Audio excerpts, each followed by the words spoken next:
Welcome to Georgia Southern University, the Jiann-Ping College of Public Health, the Department of Biostatistics, Epidemiology, and Environmental Health Sciences. Today, we are very honored to have Dr. Eleanor Fleming, Associate Professor in the Department of Dental Public Health in Meharry Medical College. Dr. Fleming is going to speak to us in a very important topic, oral health epidemiology and dental public health practice. Teeth matter in public health. Without further ado, let us welcome Dr. Fleming. Good afternoon, and thank you very much for that very generous introduction. It is truly an honor to be in a virtual space with you all and to talk about something that I think Dr. Ford and I, we understand the importance. So I'm here today to share with you a topic that I think warrants our attention. And if you've been paying attention to the news recently, there's been a lot of talk about adding dental benefits to Medicare. And there's this sense to which, teeth matter in Medicare. If you are on social media, maybe you've seen that hashtag. And what I want to suggest, or the seed that I'd like to plant in your heads, is to give you a sense of, from a public health perspective, why that matters and why it is important that we, put teeth into public health and think about not just mental health or chronic diseases or infectious diseases, but to be in the space of intersection of oral health and public health. So that's what I hope to impart today. So because this is a seminar, we must have our learning objectives. So I hope that at the end of our time together, you'll leave with an understanding of oral health epidemiology. I'll be highlighting some prevalence trends with key oral health outcomes. I want to also describe some methodological approaches to better engage both oral health epidemiology and other disciplines in interdisciplinary research. Apparently, I like the word disciplines a lot since I'm repeating it. My apologies for that. And to identify best practices for improving population-level oral health. And for me, my practice of dentistry is at the population level. So I'm always concerned about how to best promote prevention and also to improve health at the population level. So my story and our conversation today starts here. And I use this picture, and I every time that I give a presentation to non-dentists or non-dental students, I always start here because for me, this man and oral health in America was what literally changed my life. And if we were in person, we would play this game where I would ask the question, who is this person? And people usually put into the chat, oh, that has to be like your grandfather, even though we look nothing alike. So no, he's not a relative. And then someone may say like, oh, I think it's so-and-so, so-and-so. No. So because we're in a virtual space and well, actually, let's see if anybody wants to jump into the chat and offer a thought. Name the space. I'll give us maybe 10 seconds.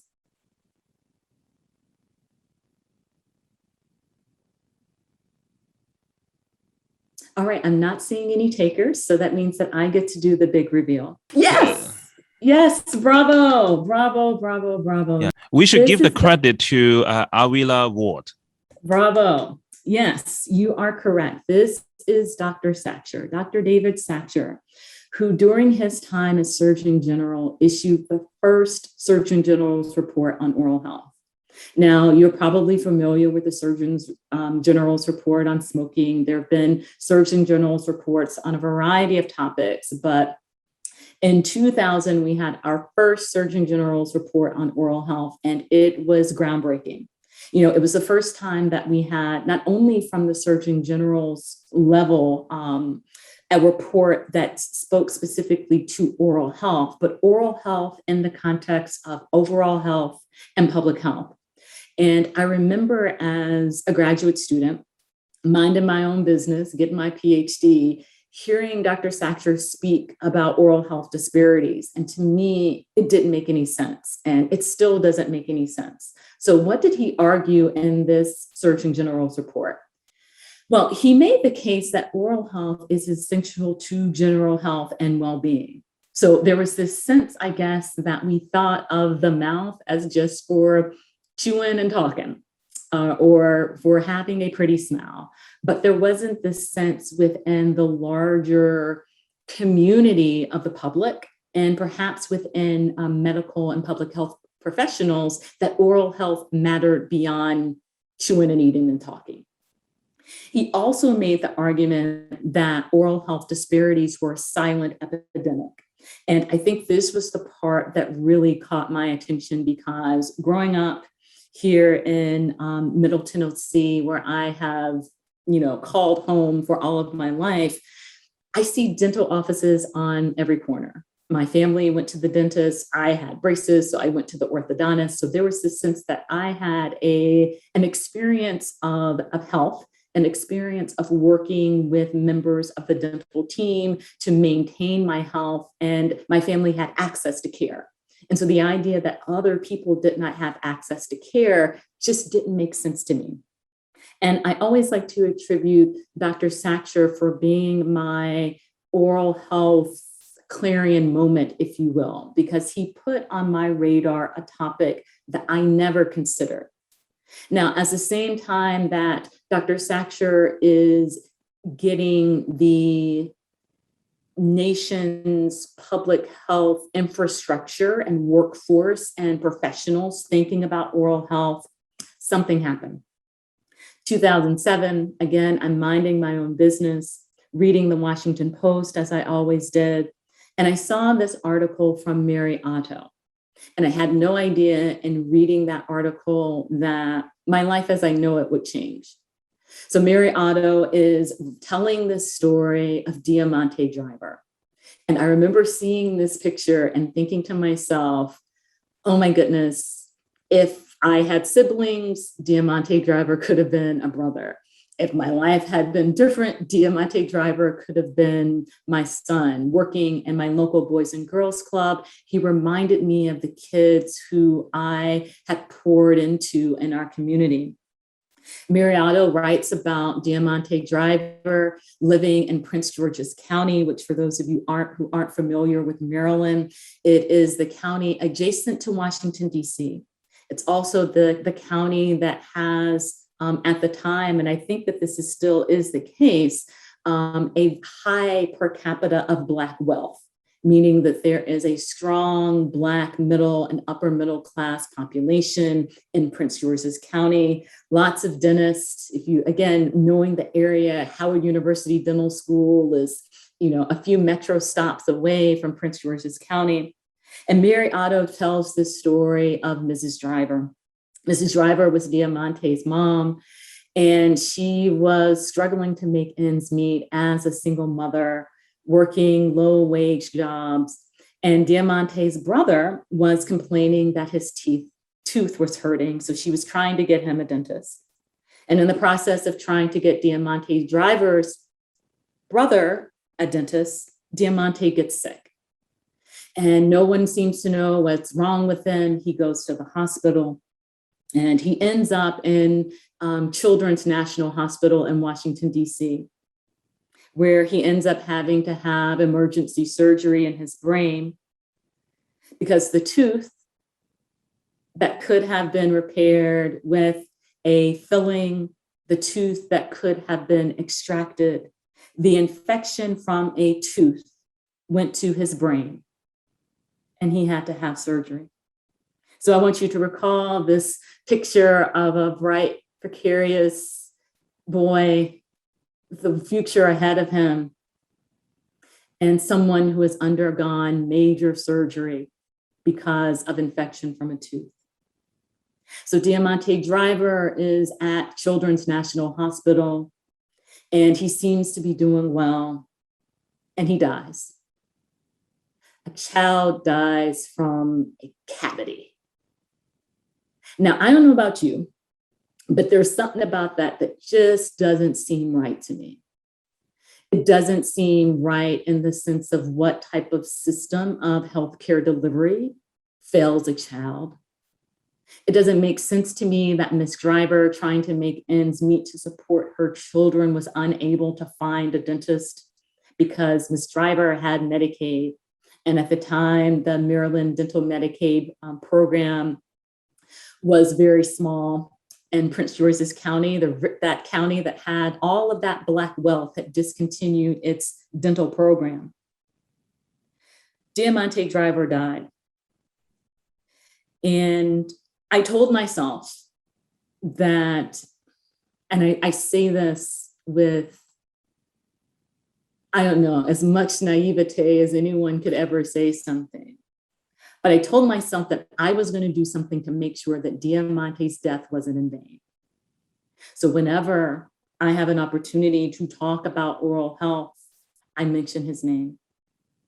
And in part, all of the work that I've done in my career has been because of Jiann-Ping Driver. Now, because of Jiann-Ping Driver's death, you can imagine that the state of Maryland got its act together, and a lot of changes occurred. A lot of programs were put into place. And actually, when I worked at the National Center for Health Statistics in Hyattsville, Maryland, which ironically was in Prince George's County, I could look out the window from my cubicle and see the bus that had been funded that goes throughout the county providing dental services to children who are underserved. But the fact remains that Jiann-Ping Driver was a part of that silent epidemic. So what does this mean for us as we think about this practice of dental public health? So dental public health, as all public health, is about this art and science of preventing and controlling disease. And one could argue, and one wouldn't be wrong if you were talking to me, that dental public health in many respects failed Jiann-Ping Driver.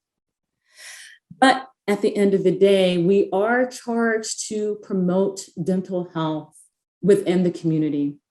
And as with all parts of public health, again, we're concerned with education, administration, prevention, and control. So what that means for us as public health professionals, whether we are studying or working in the field, is that we kind of have this sense of how we can use our science to prevent disease, to prevent an unnecessary death. So as I think about my role as a dental epidemiologist, there are a few key oral health outcomes that I always think about.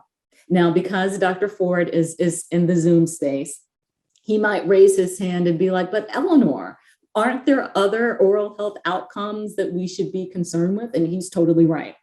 But from a population level, we kind of focus on 4 issues, if you will: dental caries or cavities, tooth loss, and also tooth retention, periodontal disease, and oral and pharyngeal cancer. So those are going to be the buckets that I'm going to introduce you to today. So as we think about dental epidemiology, the question is always, so where are the data? So because I'm talking to my people, because I'm talking to fellow public health professionals and students, you know this, but just to remind you, in case you didn't know, there are a few sources of oral health data at the population level. So we've got our state data with BRFIS, and that's self-reported data, as you know. So there is information that can be gathered there. There are national level data that come from the National Health and Nutrition Examination Survey, NHANES, and the National Health Interview Survey. And then we have our population-based cancer registries data from the Surveillance Epidemiology and End Results SEER program. So BRFIS, as you know, is a state-based, cross-sectional, population-based survey. And this is just a snapshot to let you know what types of questions are asked. So it's basically asking about, when did you last visit a dentist or a dental clinic? How many of your teeth have been removed because of decay or gum disease? So gum disease is also periodontal disease. And how long has it been since you've had your teeth cleaned? Now, we all know that BRFIS is a wonderful surveillance tool. And if you didn't know, the 2020 data were recently released, I think this past week or week before last. So if you're looking for fresh data to analyze, they are available. But the caveat with BRFIS is that, it's self-report. It's a telephone interview. So, we aren't necessarily getting data, while it is representative, but there are limitations. So this brings us to NHANES, which, as you know, is the gold standard for public health surveillance, and especially for oral health surveillance. So oral health, ironically, has been a part of NHANES since its inception. And part of why NHANES is so special, as this picture depicts, is that you have clinical data. So you have an oral health exam done for study purposes that allows us to assess dental caries, allows us to assess tooth loss, allows us to assess periodontal disease. So we can get data that is representative of a national population, but also has some important oversamples of subpopulations. So prevalent, and just one thing to keep in mind, this is it. Right, this is really it when it comes to data. So if you happen to live in a state that is very well resourced, and forgive me, I didn't do my homework, so I don't know if the state of Georgia conducts surveillance within the state, but states like California, states like North Carolina, they have their own state surveillance systems. But at the end of the day, they don't have the capacity to generate the data that an NHANES would have. So in many respects, we're dealing with a silent epidemic where, to many respects, we have incomplete data. So we have data that is at the national level, we have data that is at the state level, but we can't get down to the local level in terms of what's going on in my community. So I can't tell you, being here in Williamson County in Tennessee, what the prevalence of untreated decay is among school-aged children aged 6 to 8 years. I don't know, because we don't collect that data. So we're trying to do the work of dental public health with incomplete data. So what do we do with that? So of course you have to take what you get and make it work, right? So thinking about prevalence of dental diseases. So this is the new, great text of surveillance. And the data that I'm going to share largely comes from this surveillance report that the CDC Division of Oral Health published in 2019. So these are kind of the most complete data from the Division of Oral Health. So as we think about untreated decay among young children, now this is an important issue for clinical dentistry and this idea of early childhood caries. So I don't know if any of you have little people, that's what I call children, little people. But you will probably have had a visit with a pediatrician. And that pediatrician has probably administered some vaccinations, and hopefully that pediatrician or that healthcare provider has talked to you as the caregiver about taking care of those baby teeth, the primary teeth. Because why the primary teeth are important, Dr. Ford can tell you better than I can, is that they create the space for the adult or the permanent teeth to come in. So we need to have primary teeth that are intact to maintain space for the permanent teeth. When children are exposed to sugar-sweetened beverages, to perhaps not having the greatest of oral hygiene, maybe they don't live in an area where there's community water fluoridation, those baby teeth become infected with decay, cavities, and can wreak havoc. So you want to make sure that those little ones, 2 to 4 or 2 to 5 years of age, don't have decay, ideally. But at a minimum, if they do have decay, you do want it to be treated. So since 1999 to 2004, and by the way, you know that NHANES data are collected in 2-year cycles. Typically, you bundle them together in multi-years. So 6 years is typically best. So within the 6-year period of 1999 to 2004, the prevalence of untreated decay and primary teeth, again, baby teeth, of children aged 2 to 5 years has dropped in half. Now, you can see that, there have been declines among specific types of children, but overall, we're seeing a decline, which is good. But this raises kind of another issue. And here I am sharing work that I did with a colleague, Joseph Offel, and I must acknowledge him because none of the work that I'm sharing that has my name attached to it would have been possible without his expertise as a biostatistician. But when you look over the time period of 2011 to 2016, so when you get down to the individual years, you see something slightly different as we think about all children. So this slide is showing our trend in prevalence of total dental caries. Now, this is counting decay, whether it was treated or untreated. So any presence of decay and untreated decay. And again, this is the case of Diamante Driver, having a cavity and not being able to have it filled.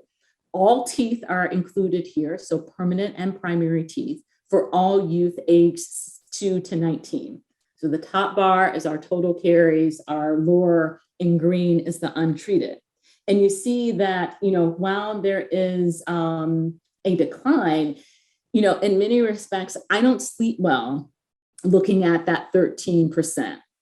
I don't sleep well looking at kind of an overall prevalence from 2011 to 2016 at being 10%. To me, 10% is way too high, whether it's for young children or 13% for all children. So in my mind, I'm thinking about where can there be improved practices, improved interventions to make sure that for especially the youngest of kids and also among youth, that there are improved preventive and improved access to care. And the Affordable Care Act has done great work in making sure that lower income children are able to have dental coverage because, access to dental care is essentially pay for play, right? You have to come with cash in hand. I don't know, even when I go get my teeth cleaned, I still have to pay out of pocket for fluoride varnish, which is much different than when I go see my internal medicine and they're monitoring my blood pressure. I never have to pay, but there's always a payment typically associated with oral care access. But the ACA has been great because oral health is one of the essential benefits for children.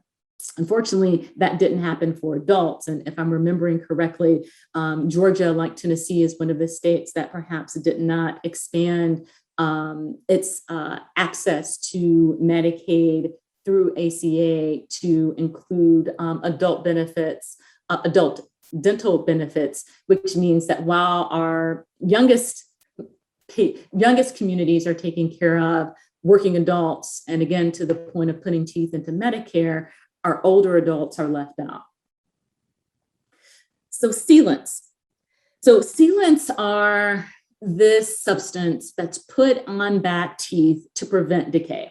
So yes, there is a way that you can prevent decay. Sealants among children is one way that that's done.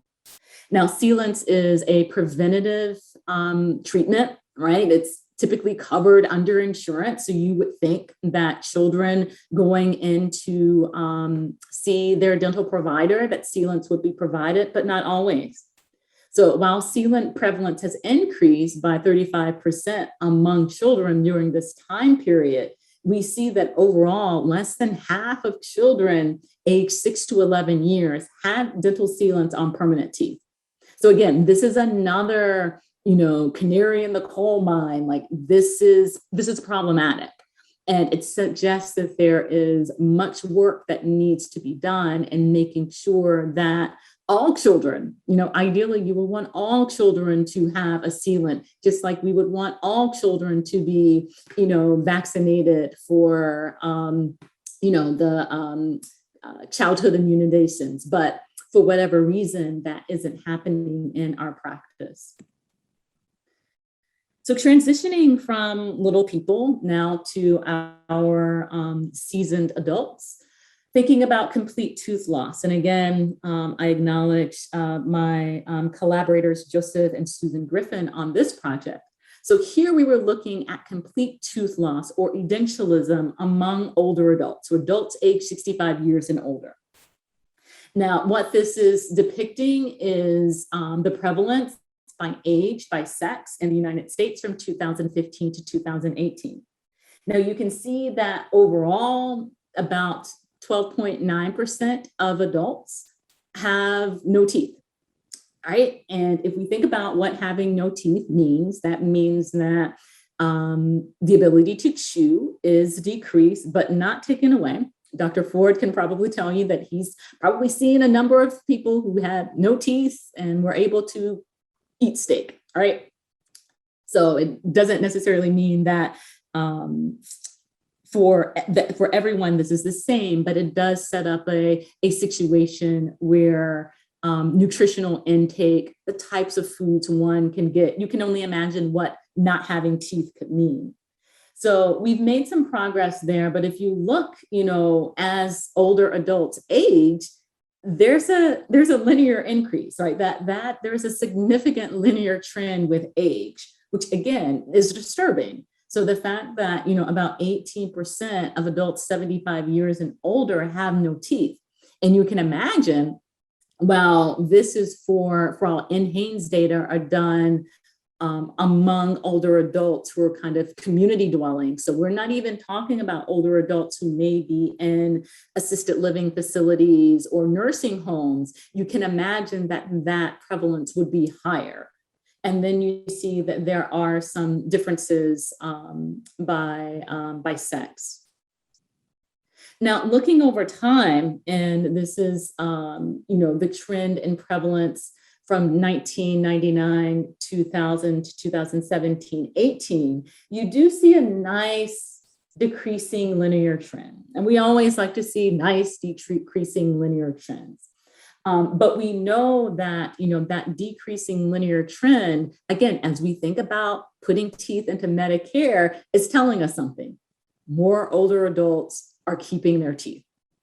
Right. So there was this time when the expectation was, oh my goodness, I become a senior, I'm going to get a complete set of dentures.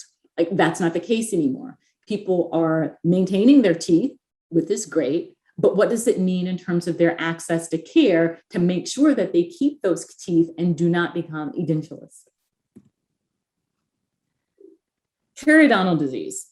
So periodontal disease or gum disease is basically that inflammation of the tissue supporting teeth, largely preventable.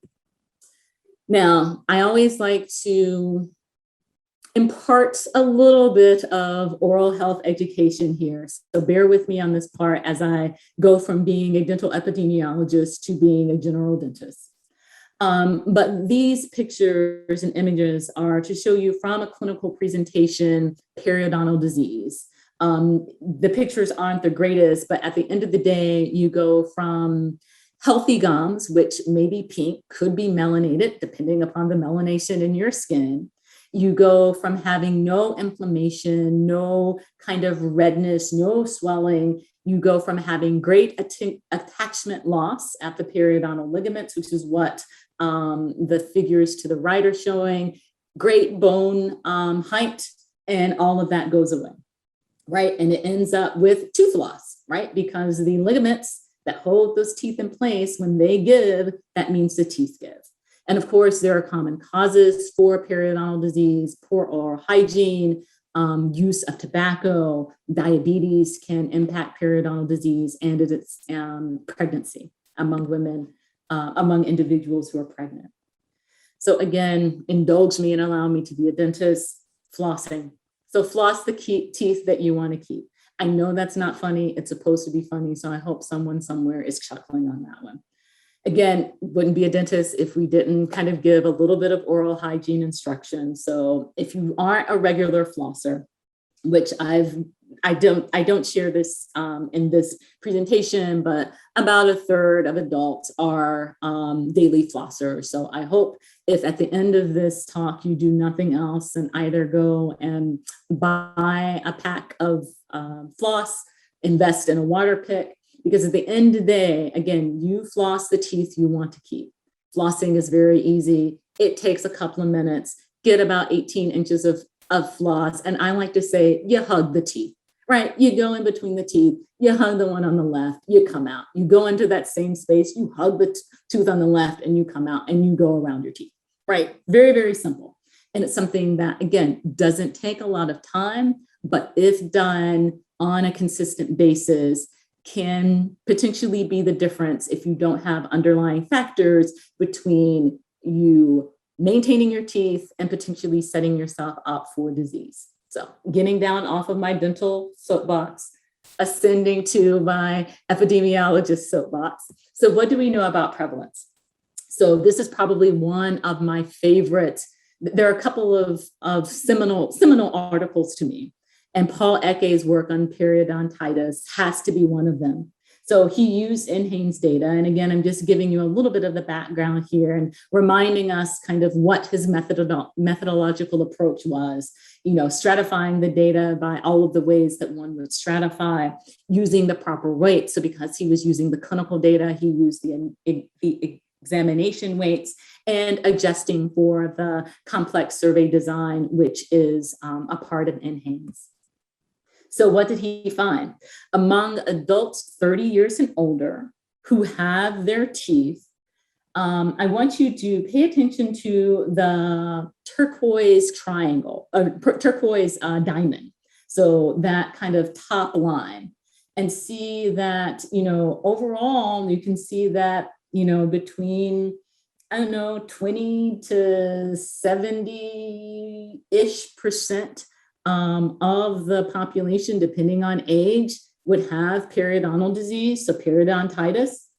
If we start looking towards that lower end, so 65 years up, again, thinking about our older adults who we just saw are maintaining their teeth, they're maintaining their teeth with periodontal disease, thinking about, do they have access to see a dentist? Again, putting teeth into Medicare.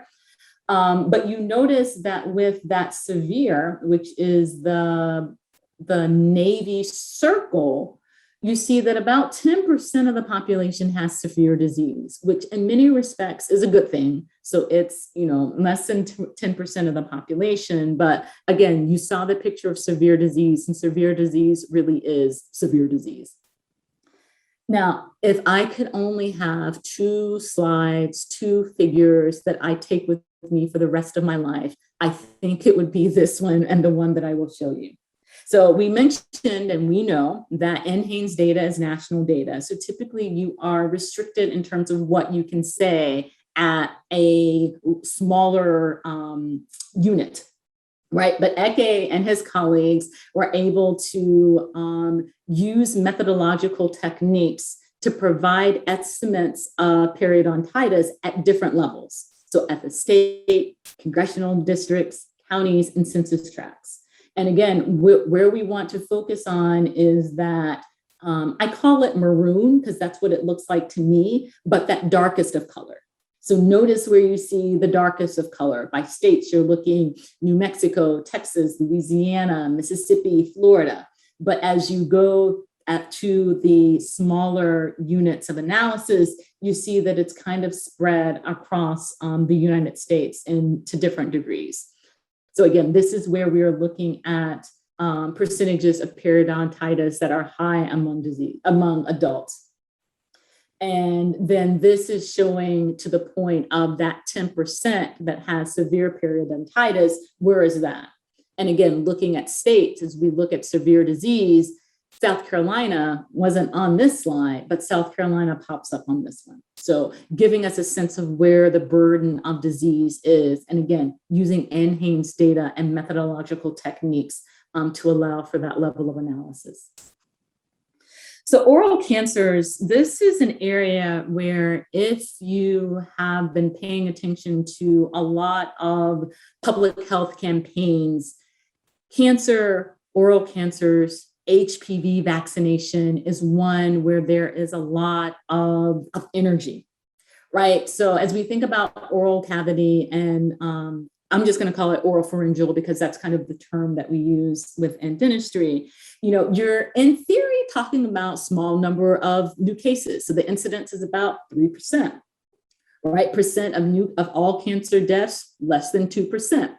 But what does it look like when we get down to the numbers? Right. Once you start looking, and here, this is just SEER data that I pulled up with the, adjusted incidence rates, you're seeing that something is going on with that green triangle, right? The green upside down triangle, something has happened. So men have a statistically different incidence over the time periods than women. Why this is interesting is that if we think about HPV, so HPV is associated with cancers. Typically, we think cervical cancer, but as you can see, cancers in different parts of the body. Specifically, what we see is we think about cervical cancer, and you can think of the different public health programs. Wise Woman is the one that comes to mind as we think about trying to get women access to cervical cancer, so making sure they receive their pap smears. So you can see that 11,000 for women and think, well, maybe those are just the women who fell through the cracks in terms of getting access to a pap smear, right? But then you look at males and oropharyngeal and you see 14,000.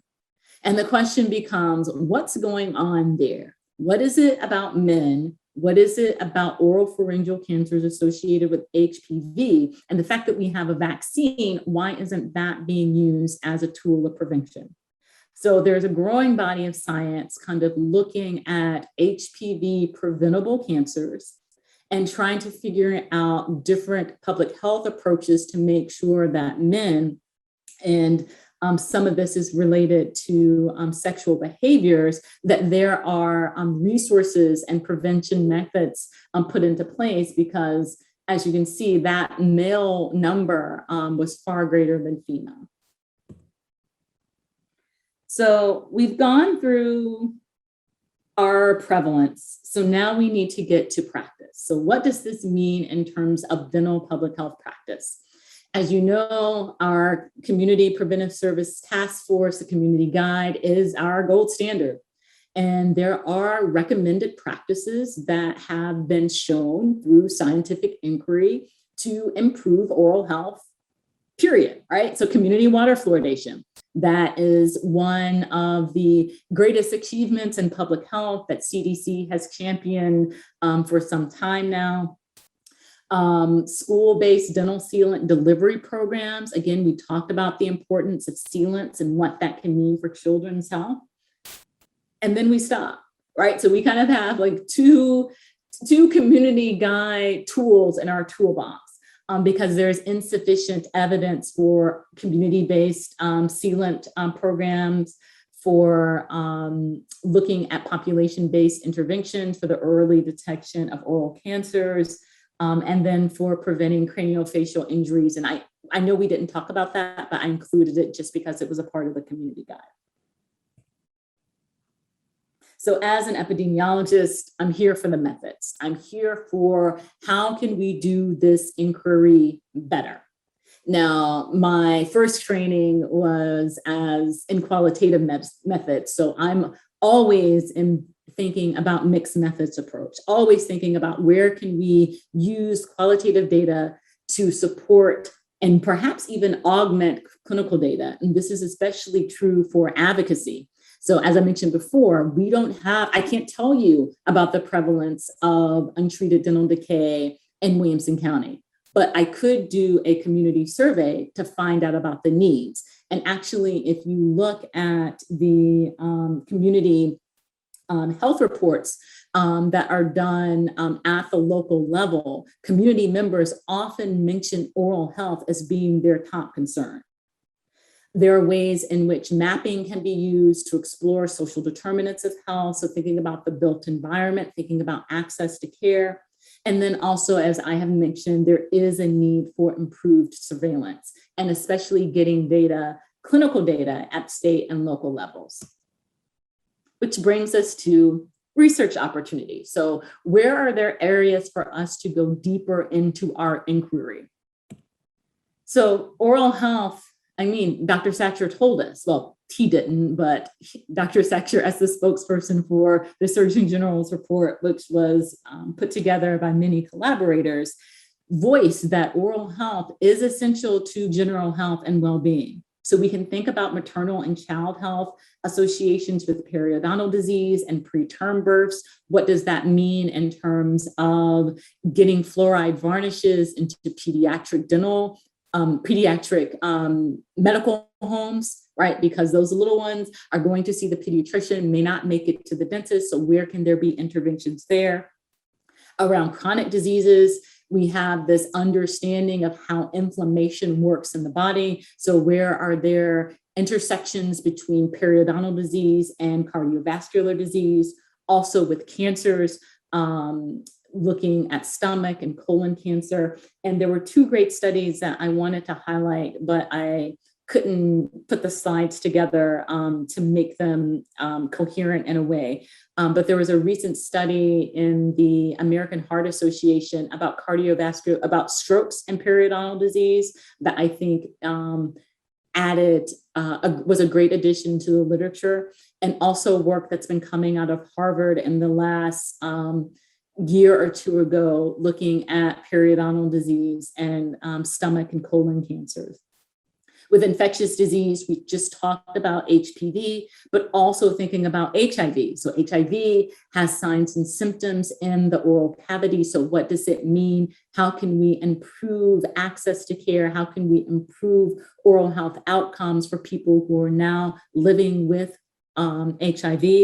And then I was happy to know that there is an expert in mental health in the Zoom space, because mental health and oral health is another important intersection. So what does it mean for people who may be, dealing with diagnosis of anxiety, depression? How are they maintaining their oral health? Are there implications for the medications that they're taking for their oral health? So this is just from the top of Eleanor's head, some thoughts on where there can be public health interdisciplinary work to engage oral health as a topic.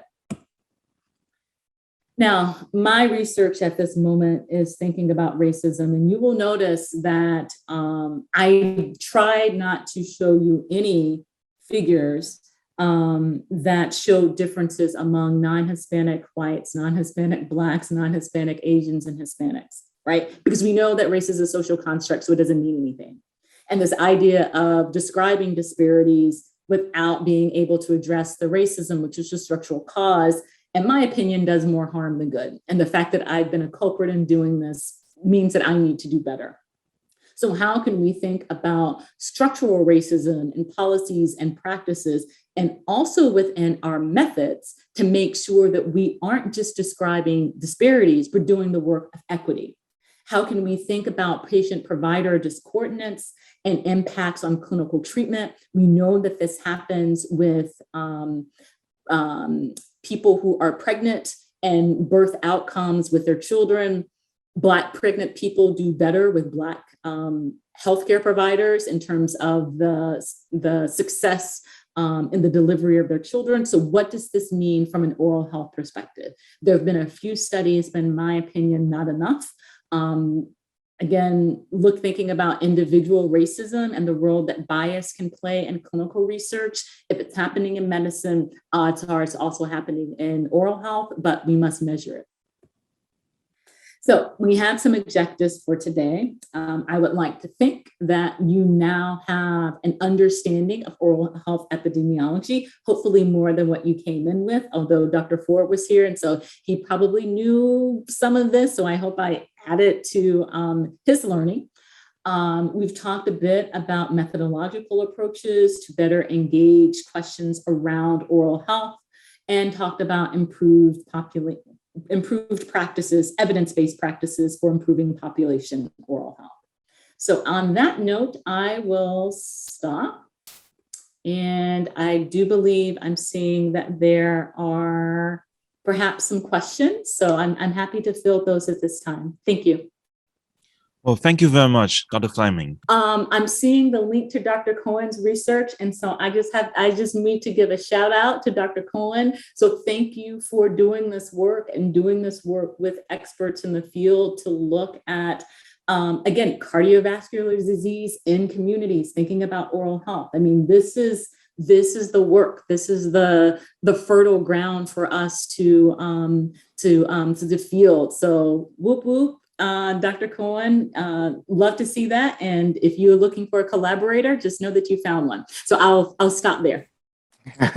Thank you very much, Dr. Fleming. And just to let you know, if you are aware of the ancient history of death because of dental infection, one of the pharaohs, he died about 12 years old because of his tooth.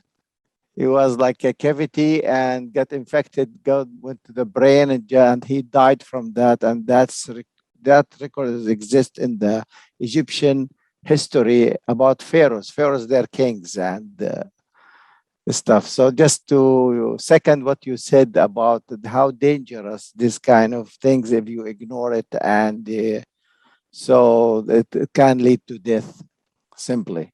Thank you very much for your presentation.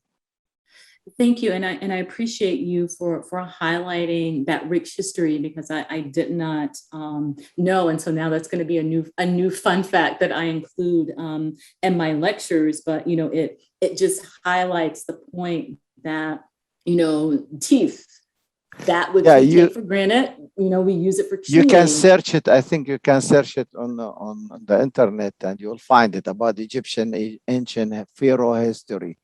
Yes, one of them died from dental problem. I'll let the others ask questions, experts. But thank you for that. Bye. Hi, Dr. Fleming, and hi, I'm a second-year doctoral student, and I'm really intrigued by your story about the Diamante story, because I did my undergrad and master in Maryland, UMD. So I know his dad started an entire movement, and that's why the School of Public Health and Catholic Charity started that Mission on Mercy. Annually they serve thousands uninsured and underinsured adults in Prince George's County. That was my eye-opening event. So I'm so appreciate you share that story. It's really important. And also my personal interest in infectious disease. So I have another question.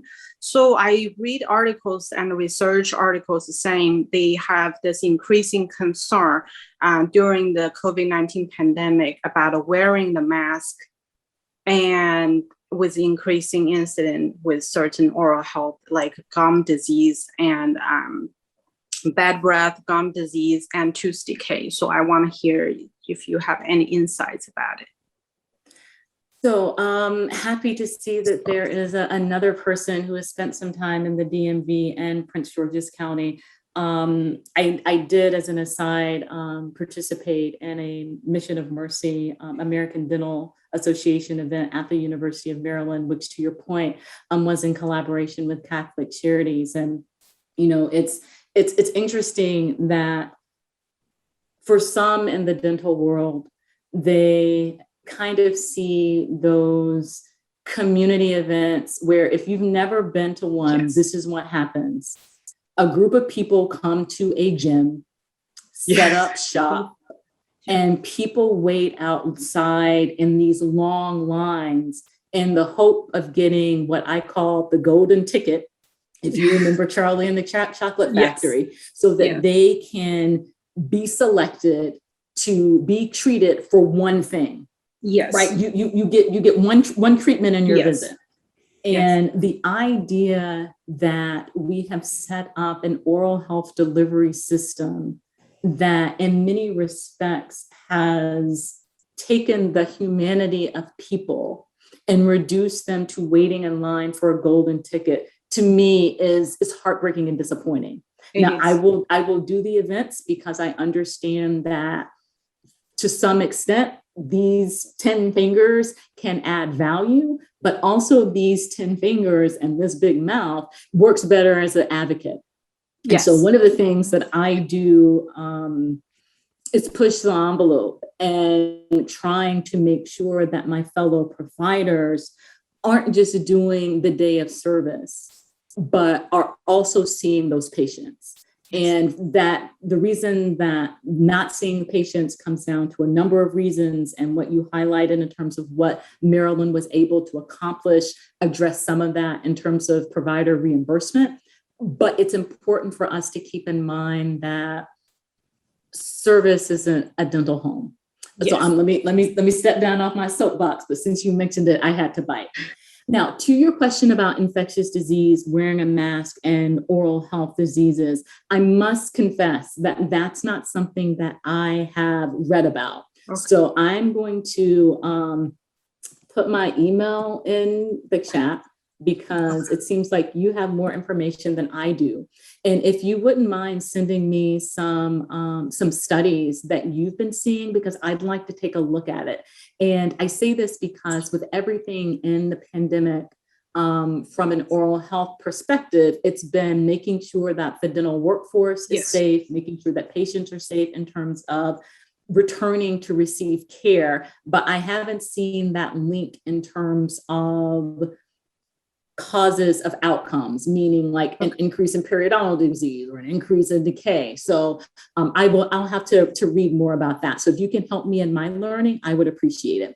And I know I saw some hands come up, and I don't know. Thank you. Yeah, so we will first give the floor to Dr. Randall-Ford and then to Chigozie Owawa. Thank you. Okay. And thank you, Xinyi, for your question. Thank you.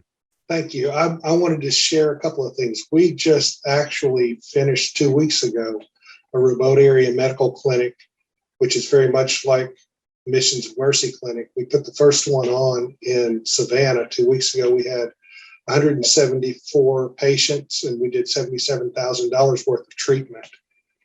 And we had about 30 folks from Georgia Southern that actually helped us in that clinic. Many of the people were involved one way or another, even from our college.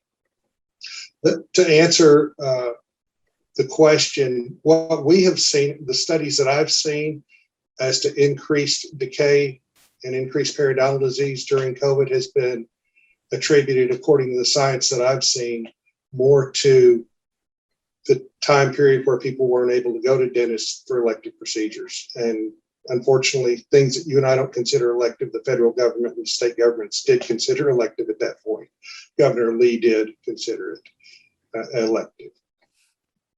No, and I appreciate you elevating that point, Dr. Ford, because I mean, again, this places dental public health in the context of policy, in the context of a pandemic. So in our efforts to keep everyone safe, certain things became essential.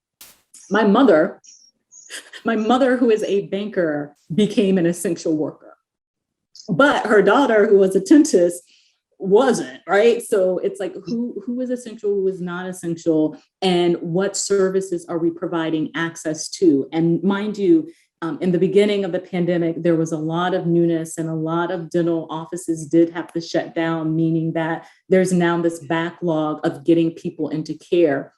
But as I've been reading, and thank you, Dr. Cohen, about the mask now, what I see makes sense. If people are wearing a mask, and for example, I think I read here, not drinking enough water, but we know that dry mouth sets us up for decay. So I think that there could be, and again, this is where the research, the epidemiology is needed so that we can better understand those connections and better tease out, in my opinion, with mixed methods, what were some of those barriers that people faced? Was it just because the dental clinic was closed? Was it that they were food insecure, and so they couldn't get anything but the donated foods that they were getting from the food pantries that could be high sugar, high carbohydrates? So it was a diet thing. I think that there's a lot that needs to be dissected, but I appreciate, Dr. Ford, you elevating this point of policies that have impacted access to care. I'm doing a mixed method study right now on our clinic on the policies COVID policies and their effects on free clinics. So hopefully I that'll look come out forward soon. to reading the study. Thank you for your time. Absolutely. Thank you, Dr. Ford. Now it goes to Chigozie. Thank you. Hi, Dr. Fleming. Thank you so much for your presentation. It was insightful. So I had a question about if you specifically are looking or studying populations within the ages of, say, 18, 19 through to under 30. Are you seeing decay within oral health, or are you not specifically looking at that population because the burden's just not there? I'm just curious to know. So you were really paying attention, because I was like, I know somebody's going to ask. I was like, Eleanor, you don't have the space in your PowerPoints to do everything. So you're going to hit the high populations and the big topics and let that be enough. So you caught me, because I clearly was like, who cares about 18 to 64? Well, everyone cares. And actually there was a study just published in the Journal of the American Dental Association looking at the oral health status of what we would term working adults. And you can imagine, for a number of reasons, right? You can imagine that for those adults who maybe had dental benefits through Medicaid when they were kids, once they lose that coverage and maybe they don't have dental insurance, don't have access to a dentist, what happens? Good oral health goes to bad oral health, right? You can also imagine that, again, for those states that did not include dental benefits in their Medicaid, which is an aside, Virginia just expanded their dental benefit to include working adults. What happens when they don't have care? On top of, to the point that I think Dr. Ford was helping us to think through, some of those more nuanced issues of behavior, of just life getting in the way. So yes, to your point, there are data. NHANES has data on everyone who comes in and participates. And that surveillance report that I shared from has the untreated caries, and I think tooth retention, but I may be wrong on that, for working age adults. So data are there about that population. Just in the interest of time, I prioritize the little people and the seasoned people. So I left out the middle. So I appreciate you paying attention and calling me out on that one, but data do exist. Thank you. Mm-hmm. Well, thank you, Chigozie, for your questions. So I take the opportunity to thank Dr. Eleanor Fleming again for your wonderful presentations on oral health epidemiology and dental public health practice. Thank you so much to speak to us via Zoom to Georgia Southern University, the Department of Biostatistics, Epidemiology, and Environmental Health Sciences. And we'll be in touch. And we thank all the audience today, faculty and students alike. Thank you for coming to our weekly webinar. Goodbye, and thank you, Dr. Fleming.